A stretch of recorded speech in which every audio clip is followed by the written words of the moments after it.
Okay, folks, I know this is probably not the most joyous TGIF we have had. Let's face it, most people here are pretty upset and pretty sad because of the election. But there's another group, small group, that we should also think about, who are very excited about the legalization of pot. I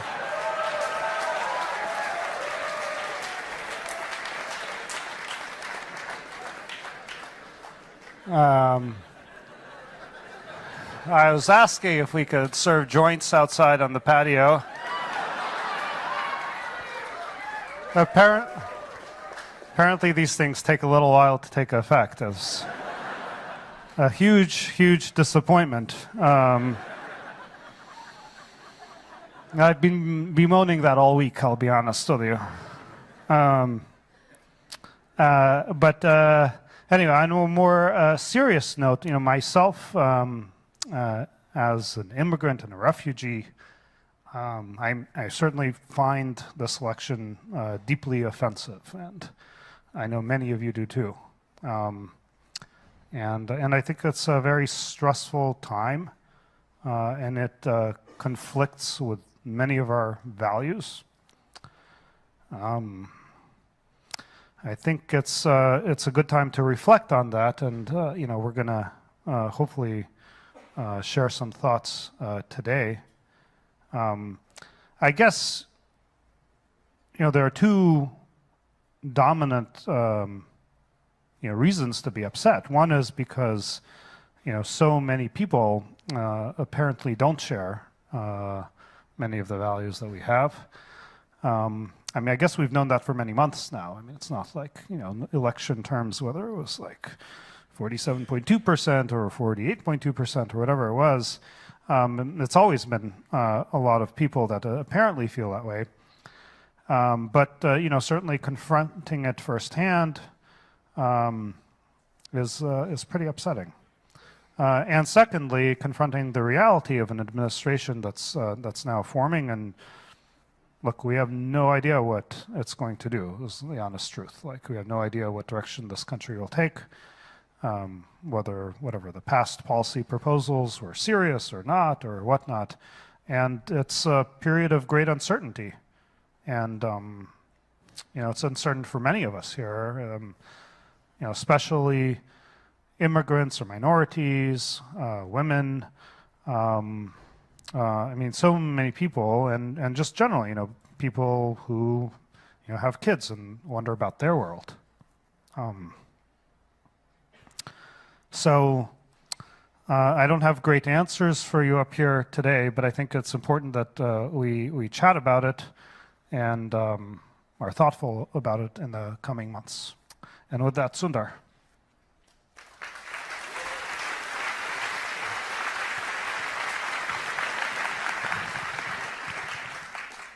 Thanks, Sergey. It's good to see all of you here. I'm glad we're getting together at a moment like this.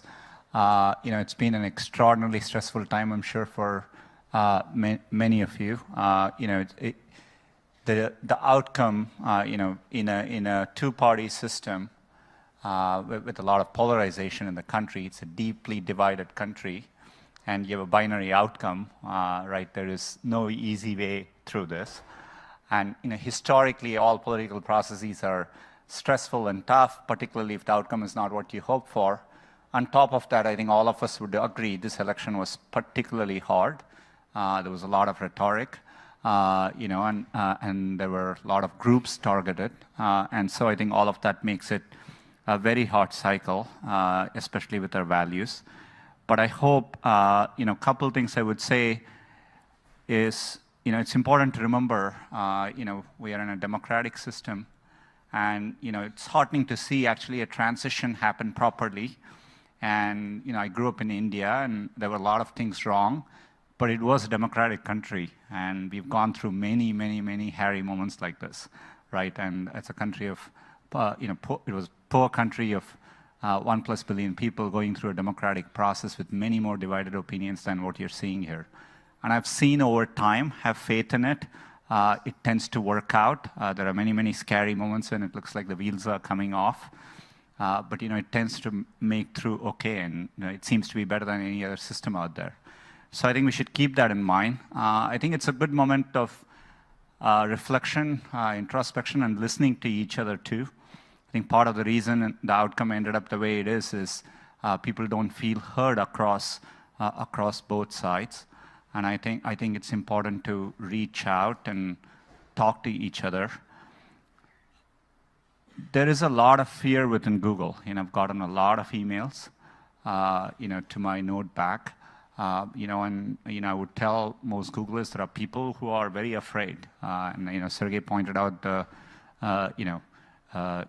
many groups, women, blacks, people who are afraid based on religion, people who are afraid because they are not sure of their status, the LGBTQ community, and I can go on. There is a lot of fear, and so I think it's important to reach out, be aware of that fear. I would be sensitive and try and talk and have conversations to the extent possible. We are so deeply committed to our values. Sergey mentioned at the start, nothing will change. I think we'll stand up always for the values we believe in.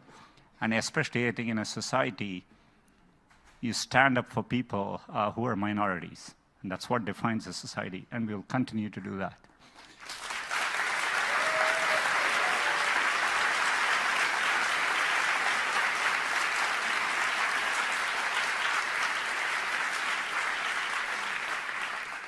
I think we have a few people who are going to come and say thoughts. I'm not sure I can get through everything I wanted to say. So I'm going to have Ken come, say a few things, and we'll come back. And we have a few more people to add thoughts. So look, it was a shock to all of us, the results of the election. It was a fair and democratic process, and we honor that. But at the same time, it showed an incredible level of division among Americans. And that's something that gives us pause and focuses on how did we misunderstand that? What can we do to reach out to people whose perspective we have a hard time understanding? But it's not just a challenge for America. It's a challenge that goes well beyond America. The implications for the rest of the world are vast, and the echoes around the world are significant. This is not the first sign we've seen of this rising tide of nationalism, populism, and concern. There are drivers of globalization and immigration, which have sparked movements throughout Europe, throughout Asia, throughout Latin America. You see not just Brexit, but rising new parties that are coming onto the scene, splintering of traditional parties. We've seen it through Germany and France. Italy has a referendum next month. The Philippines, Thailand, big chunks of Latin America. We're trying to figure out what our right next steps are in that, but we recognize that globalization and the internet have been an incredible force for change. They have brought hundreds of millions of people out of extreme poverty around the world. Incredible force for good. But all politics is local, goes the old phrase. And if you're in Pennsylvania or Birmingham, you may not care that somebody in Delhi is getting a new job or that somebody in Jakarta is getting better health care. You care about what's happened to you and your family. And you're seeing this sense of stagnation, that you're not better off than your parents, and you're afraid that your kids might not be better off than you are. And what's the path forward? And the forces out there seem well beyond you. Globalization, immigration, trade, whatever else. And you're afraid, and you're trying to look for answers. And that fear, I think, not just in the United States, but around the world, is what's fueling concerns, xenophobia, hatred, and a desire for answers that may or may not be there. It's feeling a distrust of experts and disregard of traditional institutions. And we're trying to figure out, how do we respond to that? What are the next steps for us before the world comes into this environment of tribalism that's self-destructive on the long term? There are cycles of these things that often can last 5, 10 years before people feel as though that they've had a chance to vent that anger. And yet, we do think that history is on our side in a profound and an important way. Martin Luther King made famous a line that the moral arc of history is long, but it bends toward justice. I would say that the moral arc of history is long, but it bends toward progress. And out of progress comes rising living standards and better health care, and ultimately the ability to transcend those forces of tribalism and, yes, reach toward justice. So for 500 years, technology and trade has raised living standards around the world, and I think there's every sign that we'll continue to do that. That as we help that change come to pass, while it may be that the internet and globalization were part of the cause of this problem, we are also fundamentally an essential part of the solution to this problem. Prime Minister Matteo Renzi in Italy talks about two worlds, the world of the wall and the world of the square. The world of the wall, the world of the fortress, the world of the silo, isolation and defensiveness. And the world of the square, the piazza, the agora, the marketplace, where people come together into a community and enrich each other's lives. The tools that we build help people come into the world of the square. You saw the video about Missouri Star Quilt, changing the fortunes of not just a family, not just a community, the entire village was made better by the tools that we make every day. We help people come together, build together, cooperate, communicate. Google is a trusted source of information for people around the world. That's incredibly valuable at times like this. To make that happen, to figure out how we're going to navigate not only continuing to make transformative products and making the world a better place, and yeah, I'll say it even though they mock Silicon Valley for believing it, we need to be able to work together. We need to have each other's back. We need to stand together in a time that's going to be incredibly difficult as we advocate for our values and we see what not only the US administration, but other administrations around the world take shape, how they take shape over the next few years. I would say, please, understand each other, trust in the rule of law, and let me turn it over to first Ruth and then Eileen to talk about how we internally can continue that work of building bridges and working together.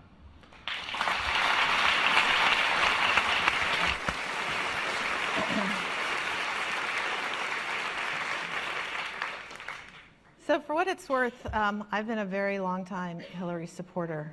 But as Kent said, the most important thing is I very much respect the outcome of the democratic process, and who any one of us voted for is really not the point, because the values that are held dear at this company transcend politics, because we're going to constantly fight to preserve them.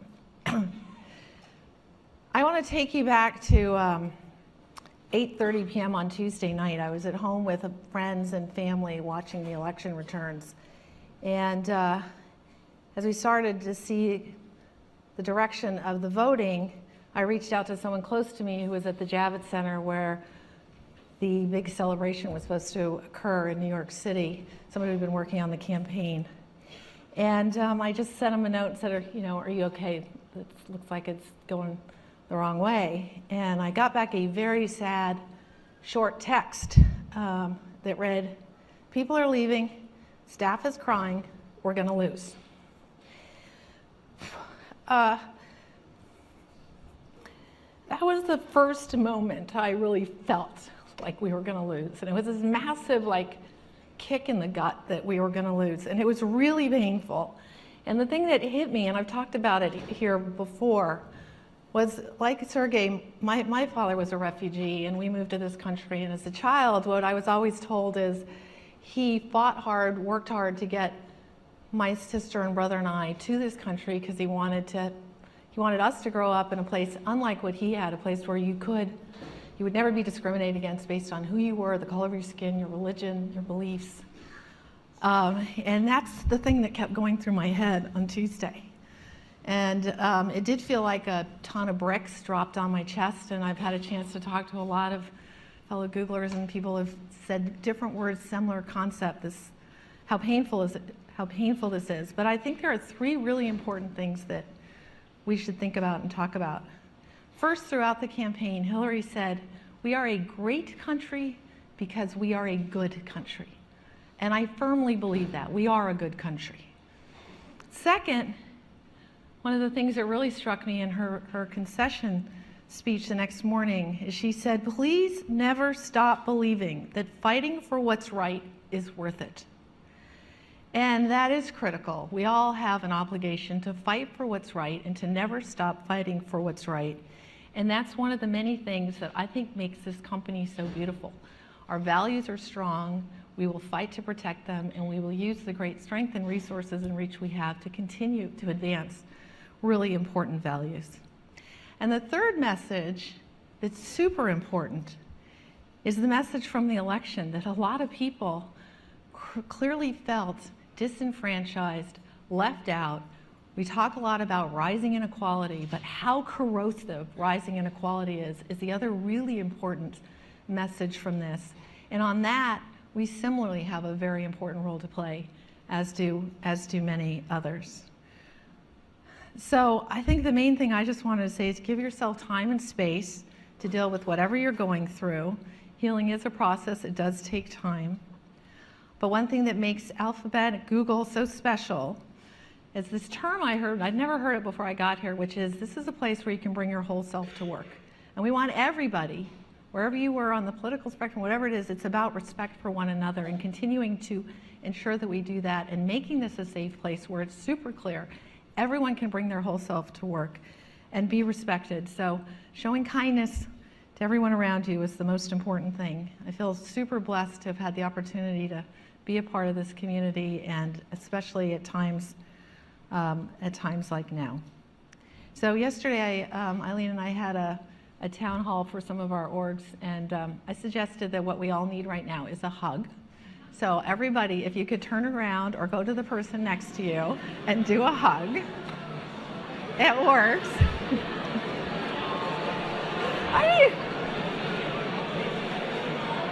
Woo! Yes!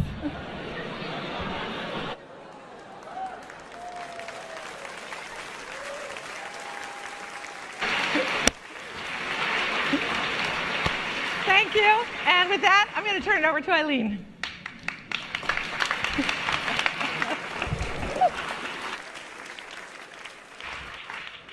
All righty. So thank you, Ruth. Thanks for the hugs.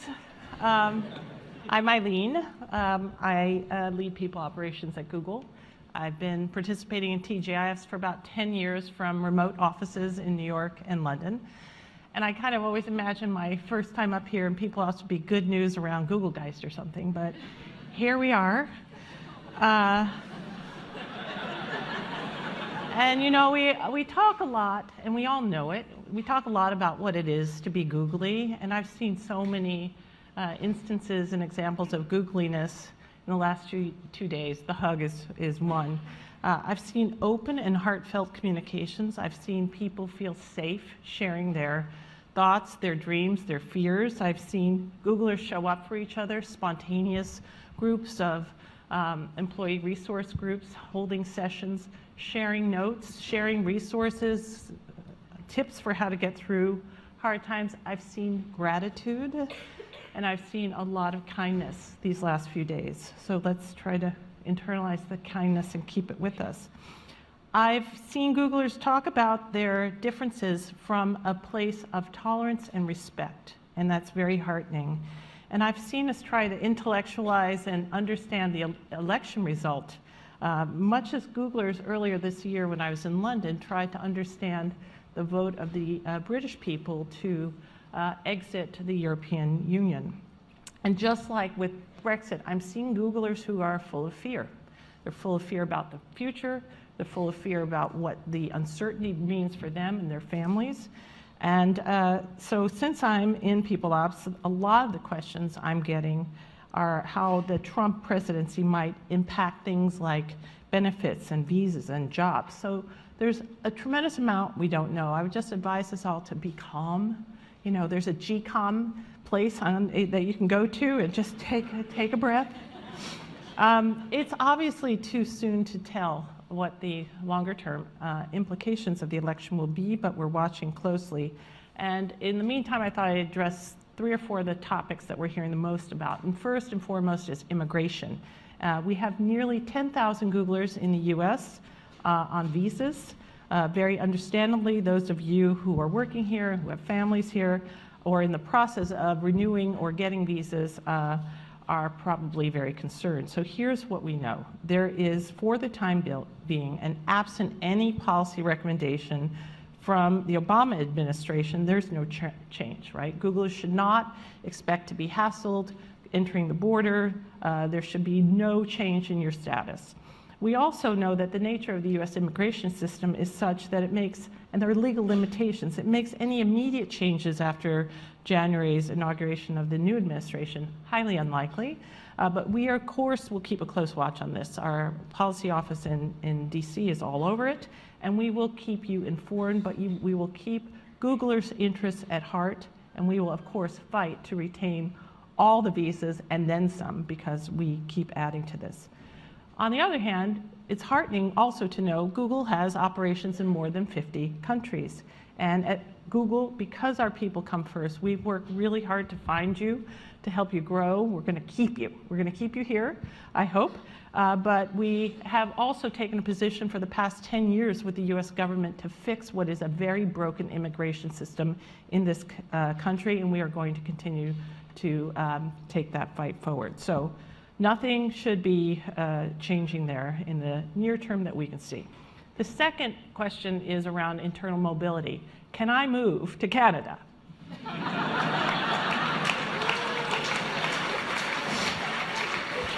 Now, one could guesstimate that at least 50% of Americans are interested in moving to Canada right now. And that might mean maybe at least 50% of Googlers might be interested in moving to Canada. Toronto and Waterloo can't handle us all, I'm afraid. But look, we move people at Google all the time. I just moved here to California 6-7 weeks ago. We moved 8,900 people in the last 12 months. We expect we'll be moving well more than 10,000 next year. So we care about your talent development and mobility independent of this election. So for those of you interested, pay attention. We do move people around. And we have the most amazing collection of talent in any corporation in our space. We are not going to lose talent for lack of comfort in staying in this country. So that's that. The next thing where I've heard some concerns around are benefits, and what does this mean, especially from Googlers who are concerned about benefits for their same-sex partners. We are here behind you. We have led in this area. We will not in any way change our benefits. That is completely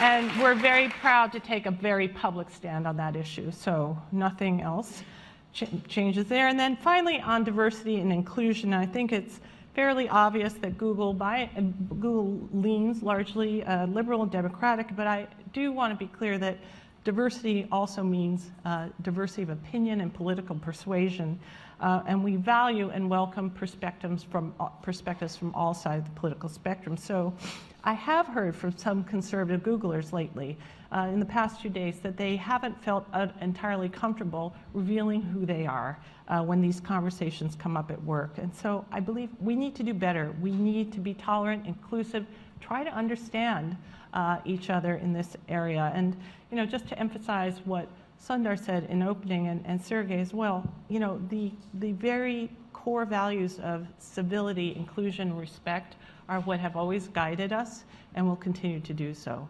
So I know you have a lot of questions. We're going to take them up here. We're also going to have some food and drinks on Charlie's patio for Googlers who are here in Mountain View. I know there are large groups, probably Ann Arbor, Chicago, many offices, New York, probably live tuned in, so hope you have something to drink. Water helps, you don't always have to add from one problem and start a whole other one. But anyway, with that, I think we'll take your questions.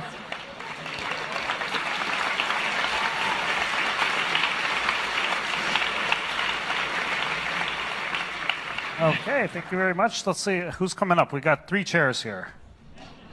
Let's see, I think Sundar, Ruth, but I think there are many people. We can add a chair, or you can stand like I do. Grab a chair. Just saying. Outstanding. It's a good one. It's good. Wow. We planned that earlier today. Okay. So the first question is, this week's election demonstrated the problems with bubbles, confirmation bias, failure to listen, and so forth. What should we say about that? I think that's a really big topic, personally. Do we have an answer? No. But I think there are several examples of bubbles. One thing is, we saw a whole bunch of pollsters and so forth be like really wrong. Not the pollsters themselves, I think people interpreting the polls, and including probably all those folks getting ready to celebrate at the Javits Center who I think didn't actually look at the data very carefully. So yeah, there's definitely groupthink can be a huge risk. There's also just this story of two countries, the divided nation and so forth. I personally happen to think that's a little bit of an exaggeration of an explanation when you actually look at all the data, but there are definitely different folks who are different walks of life and have different perspectives, and we definitely value seeing more points of view. There's also a huge issue with trolling, state-sponsored trolling, a lot of corporate motivated bias and so forth among media companies in multiple directions, mind you. So I think there's like a huge set of issues here all wrapped up in one question. I don't think we can cover it in all one go, but I think we should be more thoughtful about it. I mean, look, I think it's good. I think, it's, Sergey said it, this is a deep issue. I think over time, as we are definitely in the role, it's our core mission to help users discover information. There are many, many places where we are ranking, we are algorithmically doing stuff. So over time, understanding some of the things that are happening and course correcting, I think it's good, but it's a very, very difficult problem to tackle. But I think it's a moment of reflection, as I said earlier, for a lot of us, and I think there's good feedback in the question. But let's do an audience question. Yes? Yeah, so a lot of Googlers are maxing out on their charitable giving contributions, contributing to organizations such as ACLU and Equal Justice Initiative following this election. Can we increase the gift match caps or designate certain civil justice liberties organizations as crisis response special donations that are matched without? It's a good suggestion. I don't know that maybe we'll have to chat about it a little bit. What's today's match? 612? I can't remember. It's $6,000. Okay. And we actually are. We have a framework as to how we are thinking about how to do charitable giving, and just more importantly, even as Google, the efforts we do, and typically we're going to spend a lot more in education, economic opportunity, and that is important because I think one of the things in this election too is thinking through the effects, the dislocation people feel, and how we could be doing more. I think those are important things to think about too. And the third is around inclusion and all the stuff that goes with it. So these are the areas. I think your suggestion is a good one, and we'll definitely take a look. Thank you.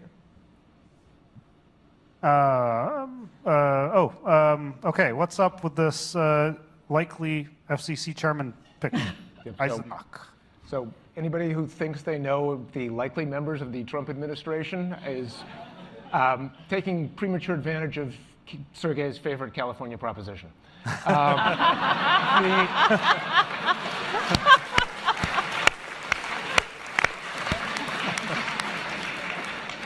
Nobody knows. Hey, Trent Kent, that's not till 2018. Yeah, exactly. Hence premature.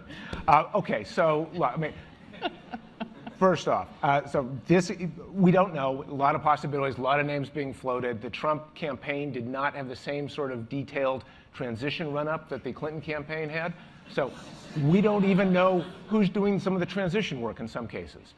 If it were somebody like Jeffrey Eisner, this is somebody who actually has been constructive on issues like surveillance reform, antitrust issues, and the like, and more challenging on other issues like net neutrality, for example. Can I add one thing here?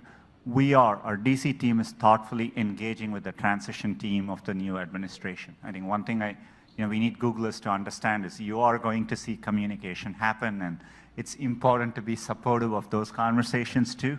I think people are actually afraid also to interact and do those conversations. And so, but it is important that we are thoughtful, because for us to be effective, we need to be able to participate in those transition conversations as well. Absolutely, and we're working on that now. But let me say two additional things. One, there's going to be a lot of ebb and flow over these issues as we go forward. On net neutrality, we're hoping that the tradition that we've established over the last 10, maybe 20 years of no improper interference in the flow of data actually takes on a life of its own after a certain period of time. And the forces of public opinion and the like will make it harder and harder for carriers to improperly interfere in what people are able to see.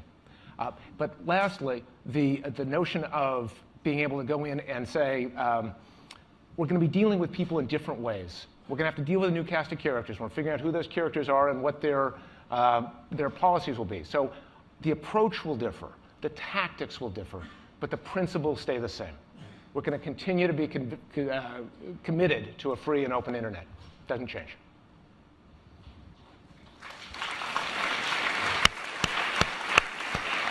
Okay, audience question, yes. Thanks for your warm words. I think many others, have been watching the stock market recently, especially Google stock or Alphabet stock. So just a question, how do you guys think the election and specifically Trump's campaign proposals are going to affect Alphabet as a business? Well, I'll start on the market point, and then I'm sure others are going to want to jump in. The market reaction's been really bizarre.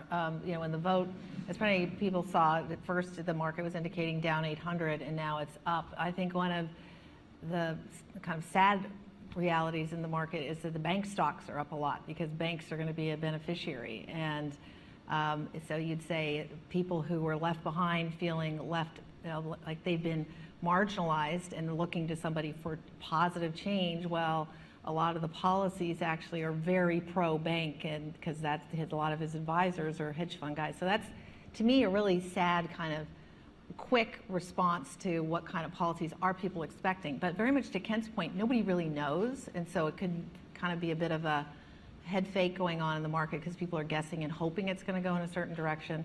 So I think it's premature to read too much into it. And part of what goes on, and we've talked about it in some prior TGIFs, is you sell your winners to buy whatever else you want to do. So you're seeing a bit of a rotation, and whether that's fear about what he's going to do in tech, it's way too early to know.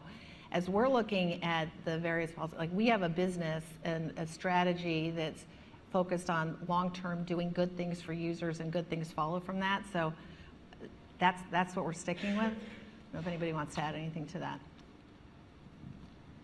No? Cool. Okay. What's up with us making people rich and coastal and poor in the middle? So first of all, we do have different offices around the country, as many people know. We do have one in Chicago. We're also in Larry's home state in Michigan. We have one in Boulder. We've got one in Austin. So we are around the country, and a lot of people actually like that as one of their options, because quality of living and cost of living is different. Chicago's on the lake. It's kind of coastal. Cool. Okay, we'll go with that. There you go. So, but it's a good question, and as we constantly look at what makes sense and what would Googlers actually really like. So we'll continue looking at it.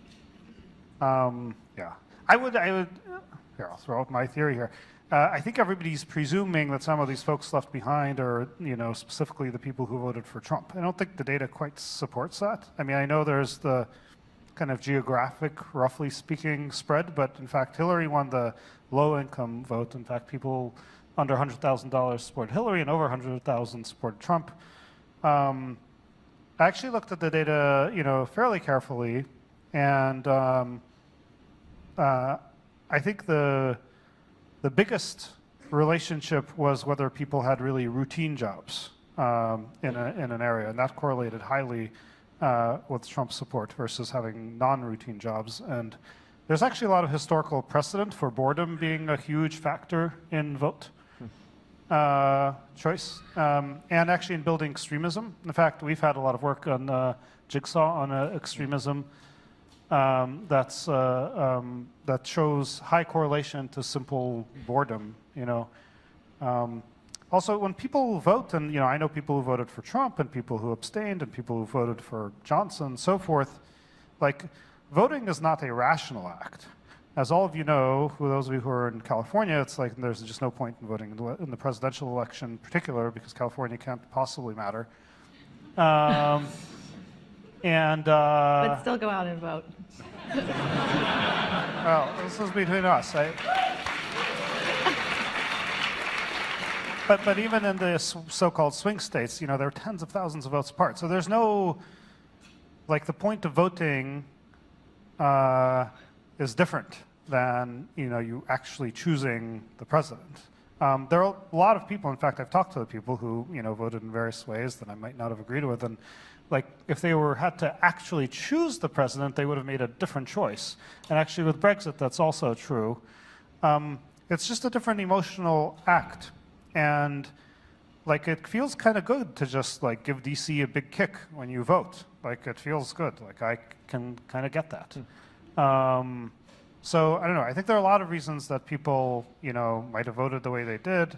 I don't think it's all attributable to, huge income disparity. Although I think income disparity is a negative trend. It's not a good thing. But I think people are being kind of quick to rush to judgment. It's a very good point. The first question was about bubbles and confirmation bias and stuff.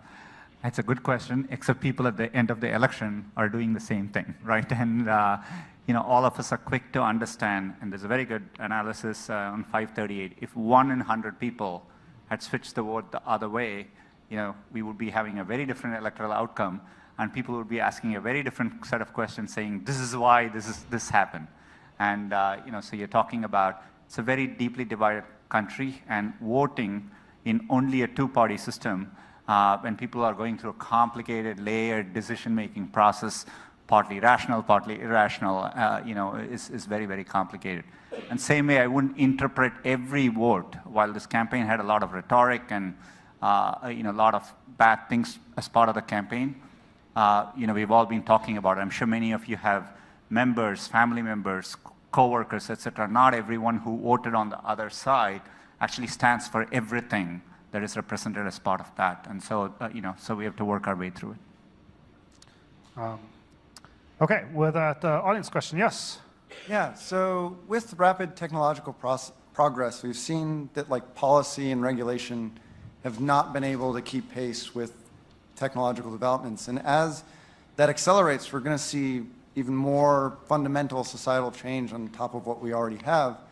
And I have concerns that this administration is going to have a very hard time addressing that. So how do we, as a leader in tech, help make sure that policy and regulation can even potentially keep pace with technological progress and that people aren't getting left behind? Let me answer most of that, and I'll try all of it, and then others can jump in. The job of our folks in DC and around the world is to try and educate policymakers. Oftentimes that's hard, and regardless of the administration. And many times the folks from haven't grown up with the same technologies we're talking about, or we're talking about technologies that no one's seen before. And we're trying to explain how they work, how they benefit people, how they'll impact economies. That work continues. You're right. I think in some cases, the next question coming up is about encryption. I think that's one where we're going to need to get in and explain the merits of our position to people who may not have heard it before or internalized it before. That's important. We'll try and move the needle as strongly as we can. The last part of your question about how we reach out to people who are feeling left behind is equally important. And a lot of the work we're doing that Sundar alluded to, not just on the charitable side of what we're doing, but also thinking about a narrative of how do we make people feel included, new forms of work, concerns about employment displacement that may come with artificial intelligence and machine learning. How do you give people not only jobs, but a sense of purpose and meaning going forward? How should society respond to that? How should employers respond to that? We're thinking about all of those things, working in a cross-functional way to make sure we have a good and convincing story to tell.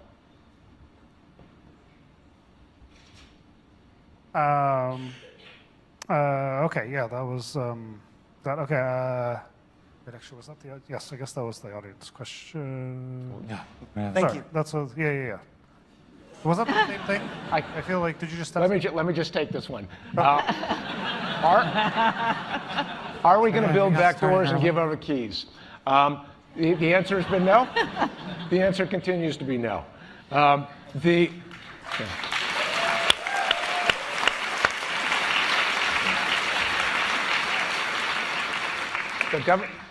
We have taken the position, alongside Apple and others, that the government, the U.S. government and governments around the world do not have the authority right now to compel us to do these things. We'll continue to take that position. We worry about the prospect of potential for regulation, both in the U.S. and around the world, in Europe and other countries that are looking at mandatory kinds of schemes that would do this. We're trying to, again, educate and make the case that this is not just a privacy versus security issue. This is security versus security. We've actually had remarkable traction with that. And remember, it's not just the president and not just Congress, but the courts and popular opinion that ultimately decide these questions. And we think we've got a great story to tell. All right. Audience question, yes. I don't know what's going to happen, but there's a chance it could be bad. It could be really bad. I think that we should hope for the best and prepare for the worst. Is that how you think about it? It's a good look. I mean, the question you're asking is on many, many people's minds. As I said, I've gotten many, many emails about this. And, the early indications, in the last 24, 48 hours, have been okay. And there are a lot of, there's a long history of how things have worked in the U.S. It's a very, very, well-functioning democracy, and there's a lot of institutions which drive the right outcome as well. Ken gave an example for the encryption question.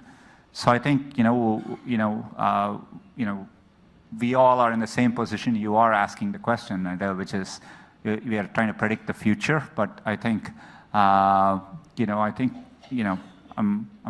have faith in the democratic process. Is what I would say.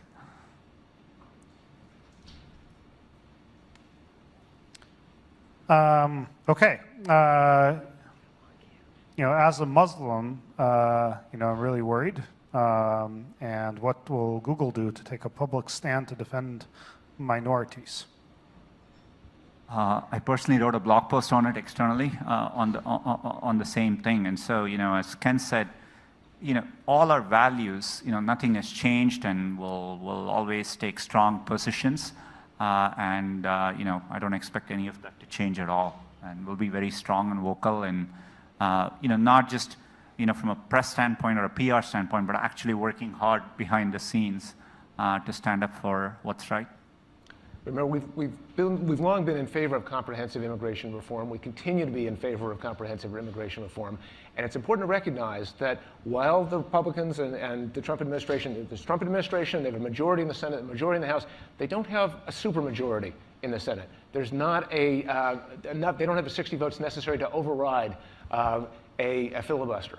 So there will be some form of check and balance in the legislative process going forward, and some opportunity to try and make meaningful progress. And audience question, yes. Yeah. So as a candidate, Donald Trump once said that he wished for the Russian government to hack the emails of his political opponent. And I know maybe he wasn't serious, and who knows what a Trump administration would actually do. It's probably best to wait and see before taking a drastic action. But in my opinion, one of the bravest things this company has ever done is our 2010 letter, A New Approach to China, where we took a very bold stance on the Chinese government hacking the emails of a group that they probably considered political opponents as well. So is there any potential line a Trump administration could cross where we would think about taking a similar approach towards the United States government?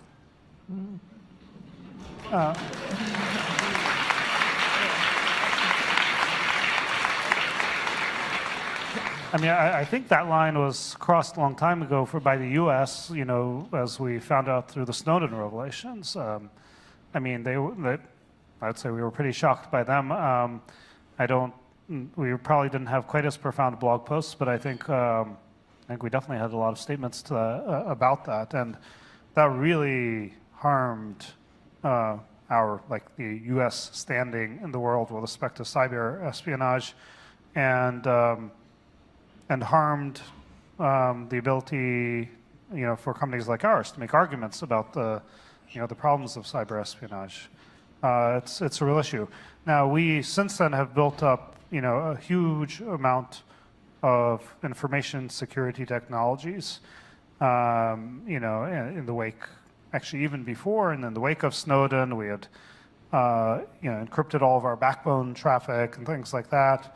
I think we need to be even more vigilant these days. And we see cyber espionage being used as a real tool by many countries, and including Russia, including the phishing attack for John Podesta. That was the source of all these leaks. Where the actual fish was also released as a part of it, and it was a relatively sophisticated one. But it shows to me that we have much work left to do. And I think we both need to take a strong stand pro cybersecurity, pro privacy, against government surveillance, and we need to technologically defend against those things too, with ever more fervor. I mean, the size of our, the number of targets within our ecosystem is so high and so valuable, as you guys saw. I mean, certainly with such a razor-thin margin in the election, you can almost guarantee that that was an effect. And it's a big deal. And I'd encourage all of you, particularly on the security team, but otherwise, more broadly, we do really need to invest in security, in sort of usability for our end users of security. We saw, in that case, it was the email. I mean, everybody's seen this. It wasn't like us specifically that we saw, but Podesta forwarded the fish to their IT guy who said, "Oh yeah, this is serious. You should go type your password in that box." That was probably the wrong hire for an IT guy, but look, this is like presumably professionals who are even recommending this, and we need to be on top of this. We can't. I'm making fun of it as user error, but we can't just say like, "Oh, that's user error." Like, we need to get more serious about it, and we offer two-factor, but not obviously people who really should take it don't. So we need to try harder. To be fair, I think we do send, I do think we as Google actually send emails occasionally to people asking them to click on a link and log on too. So, I think that's probably a problem. And so yeah, no, it is. Sorry, it is a problem. It is. We need to deal with the behavior in these cases, and it's a challenging thing to deal with, but we need to get better at that. Okay, there's a tax question here. What happens if the corporate tax is reduced from 35 to 15? And what about, one-time repatriation rate of 10%? So our strategy is driven by what makes sense for users and core to our mission. Tax is an output, not an input.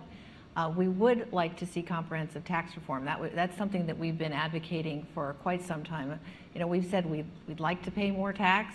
We get criticism for taxes, but we're following all of the rules as they are, and you just can't send in a check. And so reputationally, the question is, why don't you do more? Well, our answer, and the answer of many people who have been thinking about this, is we need comprehensive tax reform. That being said, that 15% rate that he threw out is a lot lower than what any Democrats or Republicans have previously proposed. And I frankly think it's too low, because we need revenues so we can invest in this country and do things like infrastructure spend and education and healthcare, and the list goes on. So I'd say comprehensive tax reform is good. It would be nice if it got to be a sensible level so we can do things for the people who actually need us to invest in them. But it doesn't change strategy.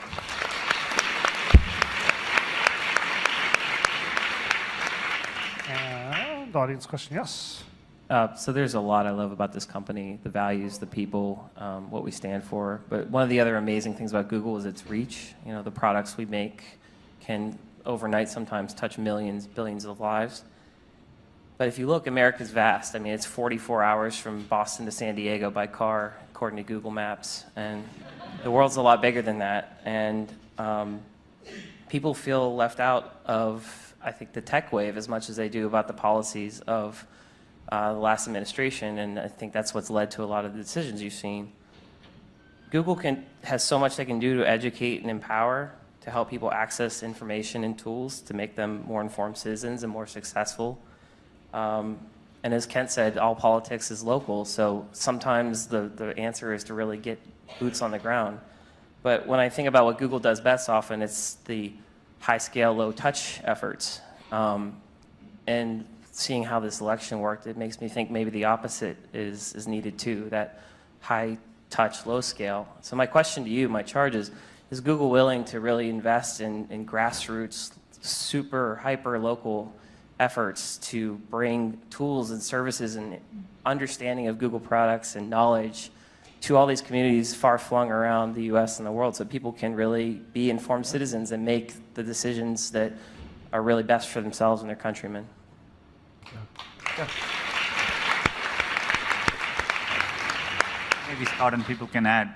So there are a lot of conversations underway, in the whole category of economic opportunity. We do this many places. So for example, today we sign up to commitments on digital skills training in many places around the world.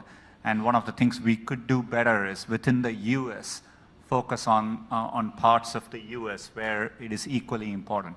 Today, we give Google Apps for free. If you look at the education sector, and there are roughly, according to our estimates, about 50 to 60 million people globally who use Google Apps and for free, and we work hard to provide cheaper Chromebooks, and we are investing more. But even in that, we are going to take a look to make sure our educational programs, which we do, are also reaching geographical places, segments of the population where it's probably not fully reaching. So those are all things we are going to look at, and I'm absolutely confident we can do more as we go into 2017. Thank you.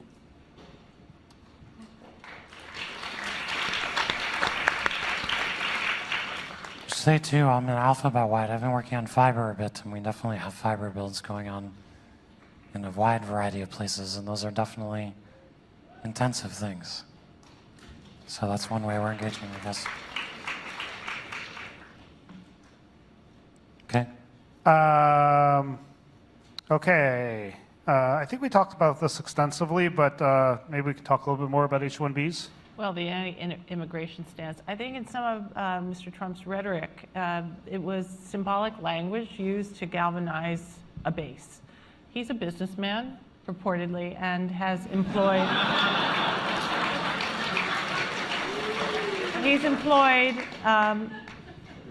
workers with visas. He's employed undocumented workers. So I actually don't see an immediate issue that's flaring. I would believe, being pro-business as a Republican, he would understand the needs of certain sectors to have H-1B visas, et cetera. So let's see how this plays out. I think it's too soon to panic. And the other thing to add to that is, ever since we've been debating immigration reform, there's been strong bipartisan consensus in both houses of Congress that H-1B visas are a great thing for the United States as well as for the people who use them. So I don't see those majorities in Congress changing.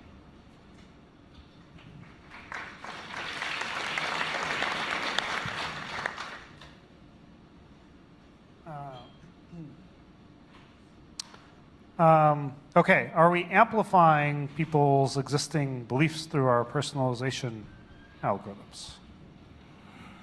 There is a lot of talk underway, and it's a particular question being asked outside of social media as well, and so obviously YouTube is a big part of it. I think I would like to see a bit more scientific and data-based and empirical work around this to understand what's happening, I'm not fully sure I fully understand what's happening there at a deeper level.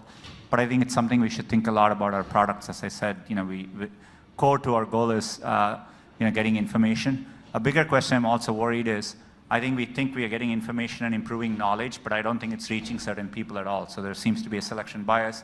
People who are able to acquire the knowledge, I think they have more and more better tools and better ways to do it. But I think there are people who are completely being left out too. So these are all good questions to ask and work through as we head into next year.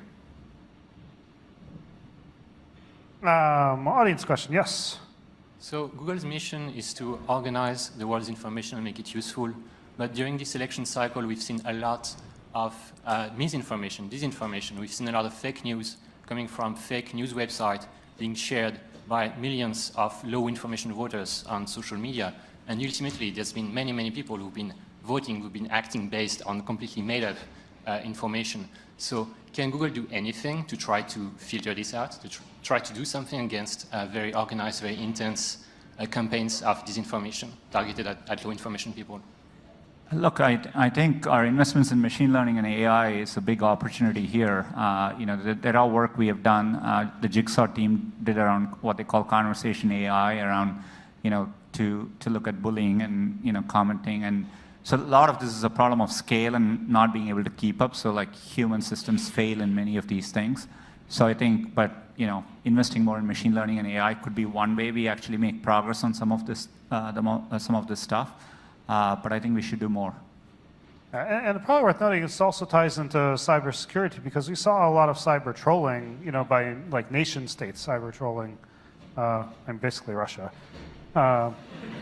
We've seen it over time. I guess, I don't know, it was never really taken all that seriously. But, all the comment boards and everything by these like faux trolls. So that's something else I think we ought to really focus on. Audience question, yes? One of the main messages I've gotten from all of you today is that this election and others like it around the world are a hiccup in history's arc towards progress. But what makes you so sure about that? I mean, is this a relatively new arc, or is this the same arc that has included 2 world wars?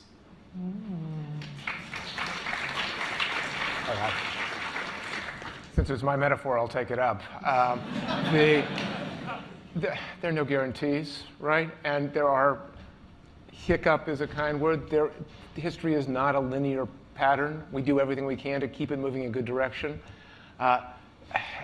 If you look over the broad reach of any 20, 50, 100-year period, there's less death, life expectancy goes up, people are doing better, more prosperous. The arc does go like this exponentially in terms of standards of living around the world. Yes, it's not completely smooth. It goes up and down. And I think history teaches us that there are periods of populism, of nationalism that rise up. And that's all the reason we need to be in the arena. That's why we have to work so hard to make sure it doesn't turn into a world war or something catastrophic, but instead is a blip, is a hiccup. But I would say echo Kent's last sentence, because the reason I commented on Hillary's statement that we have to continue to believe that we can fight for that which we value, and it's all of our obligation. We can't give up. We can't be complacent. We have to know what our values are, and we have to fight for them and protect them, and that's what we're committed to doing. Because I think if you just let arcs drift, who the hell knows which way they drift? Excuse my language, but whatever. So I think it's incumbent on all of us, people who don't stand up and fight for those, as Sundar said so beautifully in his opening comments, then bad stuff happens. So we have to fight for it, or it can end up going the wrong direction. That's what we're committed to do. Right.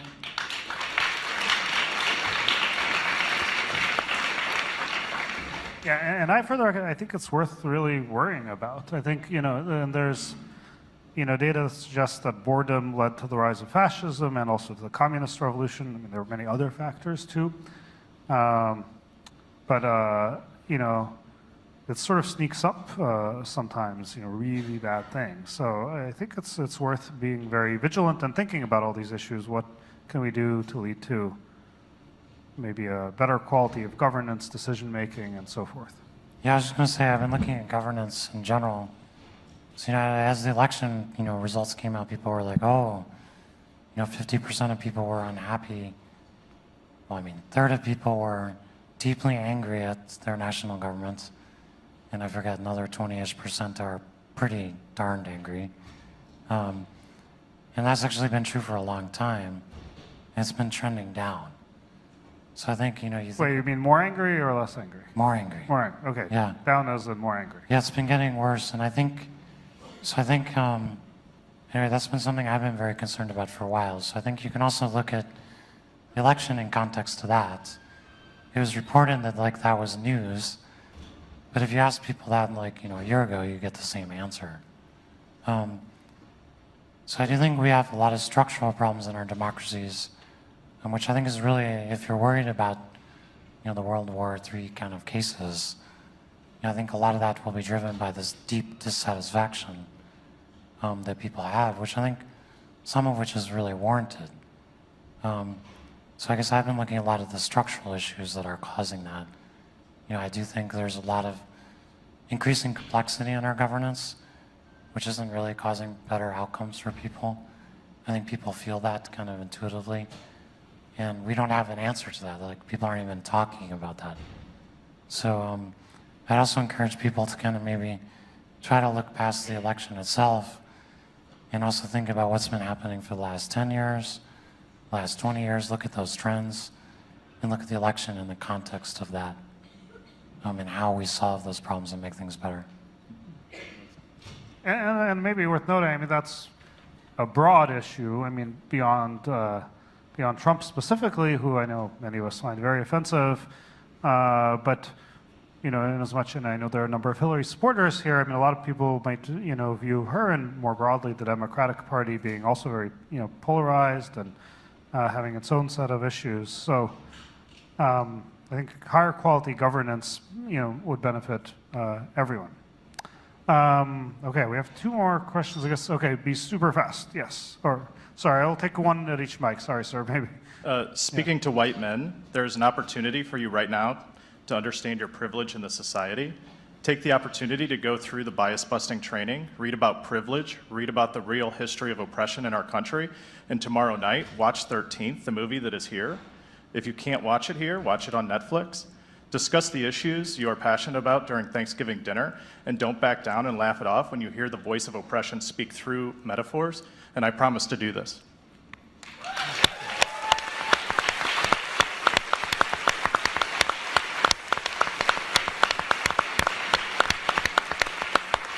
And last question, yes? Is there anything positive you see from this election result? Boy, that's a really tough one right now. No, I can tell one. Children. To be very clear, in his acceptance speech, he said, US should spend more and improve its infrastructure. And I think a lot of us who have felt that for a while. I think there's a lot more to be done to improve the infrastructure of US, so there's a positive thing. I'd also say, I do think, national government's been very gridlocked.